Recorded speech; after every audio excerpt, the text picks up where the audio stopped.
Hey everyone, this is Kara with the Barn Church and Ministries bringing you a fresh reload episode this week.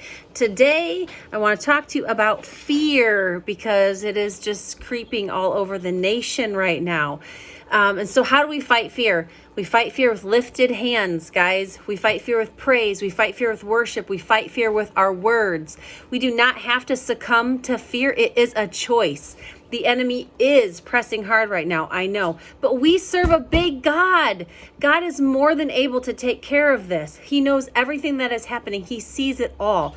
Now, granted, he did not create COVID-19, but he has allowed it. He has allowed it. He is more powerful than any virus or enemy that we could ever face. So if you think he can't beat this, you're wrong. He can beat it and he will beat it. But he's giving his people a wake-up call. There's no option to be lukewarm anymore. You have to be all in or you are all out. People need to hear, see, and know the love of Jesus, and they don't.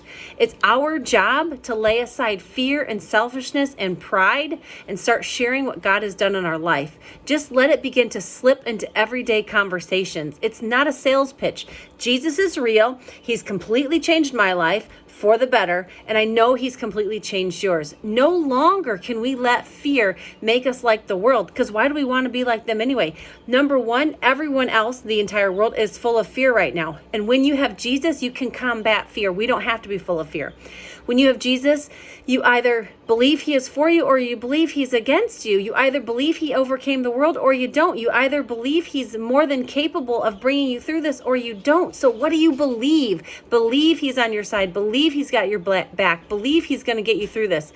Jesus filled the wine vats at a wedding. He healed the sick. He made the blind see, the deaf hear. He healed the hurting, the mentally unstable, the epileptic, the downtrodden, the feverish. He healed everybody who came to him, and even some that didn't. Read about it. Stand on this. Speak about it with your children and your spouses and your friends who are facing fear. Then get to the scriptures. In fact, take this extra time while the kids have no activity and to maintain a different kind of activity in your house. Like what?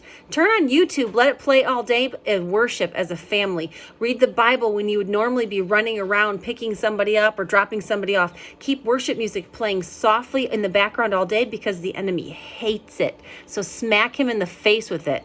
Say, oh, I see what you're doing, devil. You're trying to make me afraid. Well, guess what? I'm just going to worship. My spouse and I are going to worship. My kids, my whole family, we're going to focus on the one who will and is bringing us through this. If our worship and our words can make him flee, how strong do we think he is anyway? How much power does he have? How much influence? Here's a hint. He only has as much power and influence as we give him, only as much as we give him.